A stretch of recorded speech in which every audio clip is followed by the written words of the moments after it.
सब सभी क्वेश्चंस का स्टेप बाय स्टेप जो हम हल किए ना, सबसे मेन दिक्कत है ट्राई किए नहीं। ट्राई करोगे तो आपको एकदम समझ में आ जाएगा कि आपसे कहां पर गलती हो रहा है। याद रखना, एक से दो क्वेश्चन के बाद दूसरा क्वेश्चन बाद तीसरा क्वेश्चन आप इजीली बनाओगे। इजीली आप केवल क्वेश्चन को देख देख के कठिन है कठिन है कठिन है किए जा रहे हैं। कठिन कुछ है नहीं, ट्राई कर लिया, ये सबसे बड़ी दिक्कत है। क्वेश्चन नंबर 2 के प्रश्न चलो पढ़े रेस हिमू।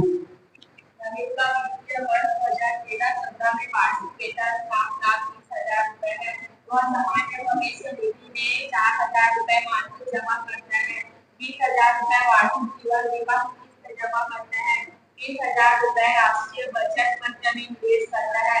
अनाथ आश्रम में 15,000 रुपए दान करता है, जिसका 50% कर मुक्त है, तो उसके द्वारा वर्ष के अंत में देय आय जिसके लिए निम्न आयकर की गणना के लिए हमको टेबल सारणी मिला हुआ है।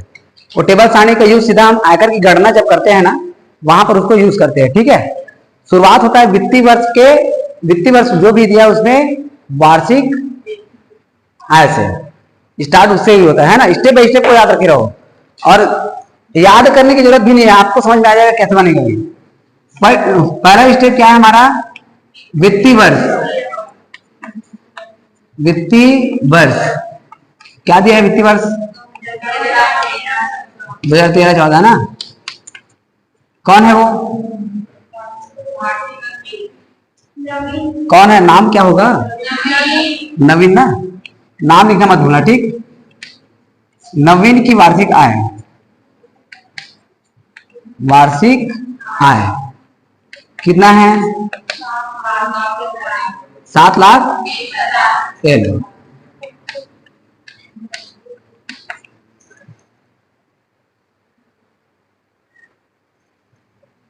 दूसरा स्टेप हमारे पास, यदि अनाथ आश्रम, वृद्धाश्रम या प्रधानमंत्री राहत कोष या सीधा सीधा बोले इतना रुपए दान किया, तो हमारा सेकंड स्टेप बनेगा दान की गई राशि।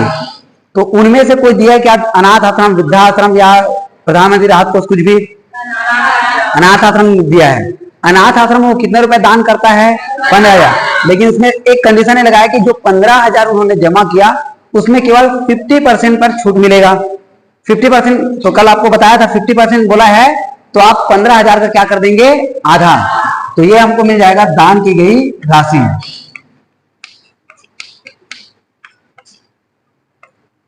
दान की गई राशि कितना है, 15 है। अनाथ आश्रम पहले लिखो, कहां दान कर रहे हो, अनाथ आश्रम। कितना दान कर रहे हैं, 15,000। लेकिन इस 15,000 का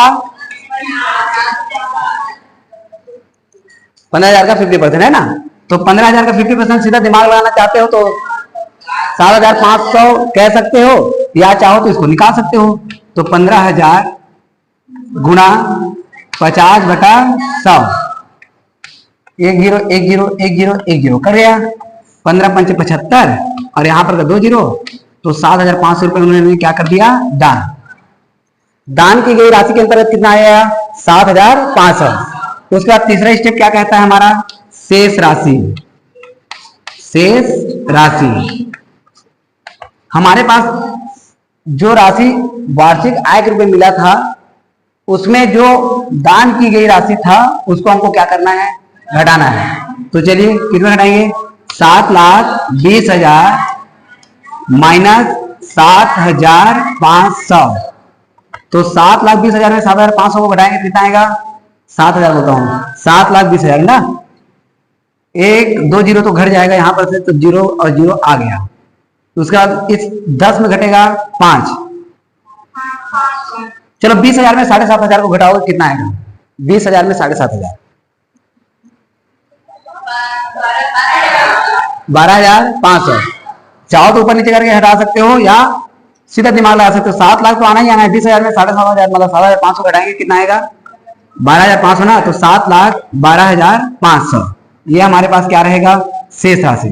कैसे घटाए कुछ समझ में आया, नहीं आएगा तो मैं बोला हूं ना, बार बार ऊपर नीचे करके आप घटा सकते हो, कोई दिक्कत नहीं है। ठीक, दूसरा स्टेप, तीसरे स्टेप बाद आता है चौथा स्टेप। इसमें क्या आता है, कर में छूट योग्य राशि। कर में छूट योग्य राशि। तो ये जिन जिन संस्थाओं में उन्होंने जमा किया है, अपने भविष्य को देखकर कहीं कहीं पर उन्होंने कुछ कुछ राशियां जमा किया है, तो उन राशियों को बताओ क्या क्या है। पहला सामान्य भविष्य निधि, कितना जमा किए हैं? 4,000 रुपए प्रति माह। और जब प्रति माह में दिया हो तो क्या करेंगे? 12 से गुणा। प्रति माह दिया तो 12 से गुणा, प्रति 3 माह बोला है तो 4 से गुणा, प्रति तिमाह पे बोला है, तिमाही बोला है तो 4 से गुणा, अर्धवार्षिक में बोला है तो 2 से गुणा। मतलब जो भी राशि आपको मिला रहेगा उसको पहले आप बदलोगे वर्ष में। तो उसके लिए आप सिचुएशन देख लेना, प्रति माह बोला है, तिमाही बोला है, या 4 माह बोला है, 6 माही बोला है, उसके अकॉर्डिंग आप गुणा करोगे। तो यहाँ पर प्रति माह बोला है तो 4,000 को हम गुणा कर देंगे किससे? 12 से। तो 12 चौक 48,000। ठीक। और कहीं जमा किया देखो, जीवन बीमा में कितना? सीधा वार्षिक है ना 20,000, तो ये वाला स्टेप नहीं आएगा, डायरेक्टली 20,000 को यहां पर लिखिए 20,000। और राष्ट्रीय बचत पत्र कितने का खरीदता है? 30,000। अब उसमें वार्षिक नहीं दिया रहेगा, वो एक बार दिया रहेगा, डायरेक्टली यहां पर ही आएगा। कितना हजार? 30,000। हो गया। अब अगला स्टेप हमारा आता है कुल कर में छूट योग्य राशि।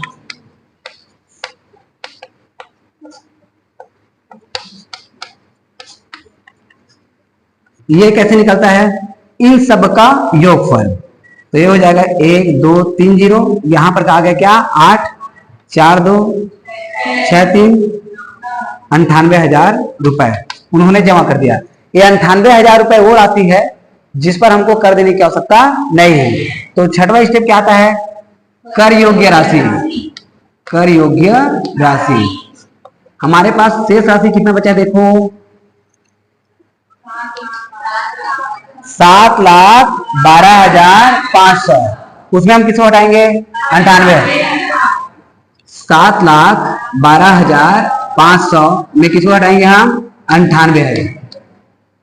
घटाओ 0 0 5, 12 में 4 घटा, सॉरी 12 में 8 घटा 4, ये कितना हो गया? 10।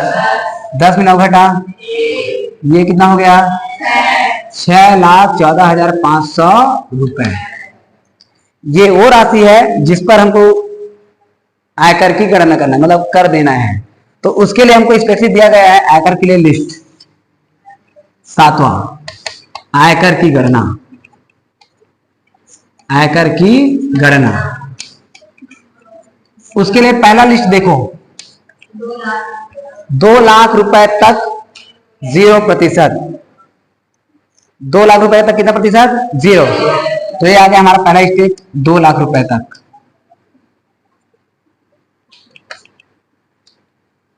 0%। दूसरा 2,01,000 से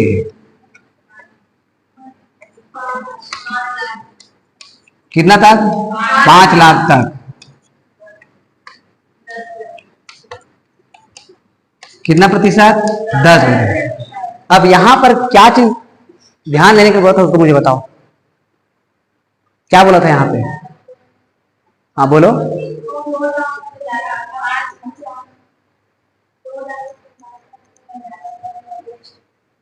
अगला स्टेप में जाना है, लेकिन वहां पर के लिए आपको कुछ करना है, वहां पर कुछ कहना है, करना है, क्या? शाबाश, यही बात ध्यान देना है। हमारे पास राशि कितना है? 6,14,500। क्या हमारा राशि इन दोनों के बीच में आया है? यदि दोनों के बीच में अपना राशि ना आए, दोनों के बीच में अपना राशि ना आए, उस स्थिति में आप अगले वाले में पिछले वाले को घटाकर उसका निकालेंगे 10%। उसके बाद अगला स्टेप में जाओगे। और आप यहीं पे थोड़ा सा गलती किए हो, इसलिए नहीं बना। तो इन दोनों के बीच में हमारा राशि नहीं आया, तो नहीं आया तब की स्थिति में, अब ऐसा नहीं कि इसमें नहीं आ रहा तो हम कुछ करेंगे कि नहीं। जैसे आप सीढ़ी चढ़ रहे हो तो स्टेप बाय स्टेप जा रहे हो, तो पहले पायदान में यदि रुके हो तो उस पायदान का आपको टैक्स देना पड़ेगा, चाहे आप उससे ज्यादा औधा क्यों ना रखते हो। आपका औकात उससे ज्यादा समझ के चलो, लेकिन आप उस लेवल में जा रहे हो उसका सहारा लेके आप अगले स्टेप में जा रहे हो तो आपको उस स्टेप का टैक्स देना पड़ेगा। मतलब आपका राशि इन दोनों के बीच से ज्यादा है, मतलब आप इसको क्रॉस करके जा रहे हो तो एक टोल नाका समझो। मतलब इस स्टेप में आप रुकोगे और इस स्टेप के लिए आप पहले टैक्स दोगे तब आप अपने जगह में जाओगे। क्या बोला, बात समझ में आया? तो यहां पर आपका राशि कितना है, 6,14,000, जो कि इन दोनों राशियों से मतलब इस वाले राशि से क्या हो गया है, ज्यादा हो गया है। तो आप क्या करोगे इस स्थिति में, अगले में पिछला को घटाकर उसका कितने निकालोगे, 10, फिर उसके बाद जाओगे अगला स्टेप में। कब की स्थिति में, जब हमारा वाला राशि इस वाले राशि से ज्यादा रहेगा तब। मान लो नहीं रहता तो कल का क्वेश्चन नहीं है तो अपने वाले राशि में पहले राशि को घटाकर उसका कितना निकाल देते, 10। समझ आया? तो चलो इस स्टेप में क्या करेंगे, 5 लाख माइनस 2 लाख। अब एक की बात मत करना, ठीक है? 5 लाख माइनस 2 लाख करके इसका कितना प्रतिशत निकालना है, 10। चलो भाई 5 लाख में 2 लाख घटाएंगे तो 3 लाख गुणा 10/100, 1010 कितना आया यहाँ पर का, 30,000 रुपए। स्टेप नंबर 2 खत्म। तीसरा में क्या बोला गया है, सी में कौन सा, 5 लाख से 5,01,000 रुपए से 10 लाख रुपए तक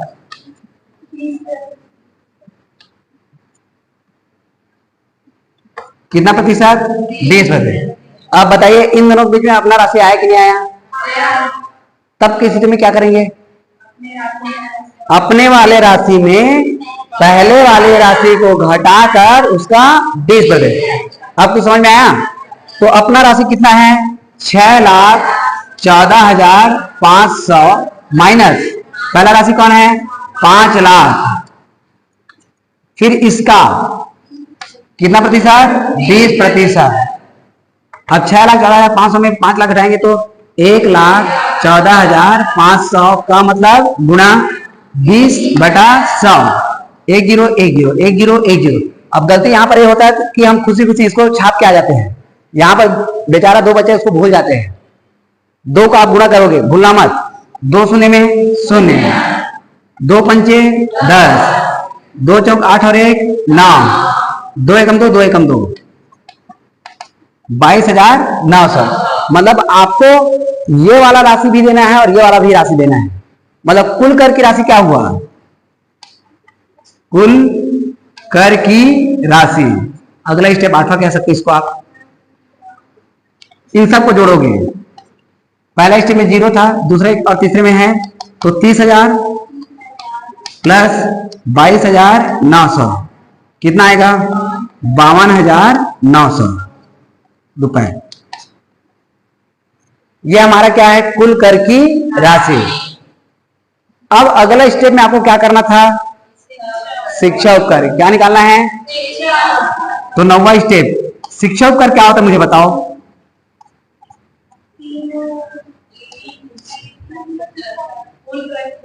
कुल कर की राशि जो आया रहेगा उसका कितना प्रतिशत, 3।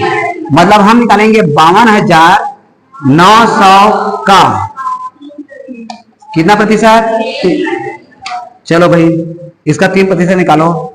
52,900 का मतलब गुणा 3/100, 120,120। चलिए बताइए कितना आना है, 3 या 27 का 7, 3 दूनी 6, 6 और 2 3 पंचे 1587 रुपए क्या है इसका शिक्षा उपकर। कुल करके राशि 52,900, शिक्षा उपकर उनको देना है 1587। तो अगला स्टेप क्या कहता है, 10वां, कुल देकर या कुल दे राशि या कुल देकर, कुल देकर तो यहां पर आ गए, कुल दे राशि कर भी कह सकते हो, कोई दिक्कत नहीं है। इनको और इनको दोनों को जोड़ेंगे हम, किनको किनको जोड़ेंगे, 52,900 प्लस 1587। चलिए जोड़ते हैं, 0 में 7 जुड़ा 7, 0 और 8 जुड़ेंगे तो 8, 9 5 14 का 4, 2 और 1 3, यहाँ पर का 5, 53,487 रुपए। ये होगा हमारा, ये है स्टेप बाय स्टेप। ये 3 वाला कहां से आया, शिक्षा उपकर। देखो आपके टेबल बना होगा ना आयकर की गणना की जस्ट नीचे में।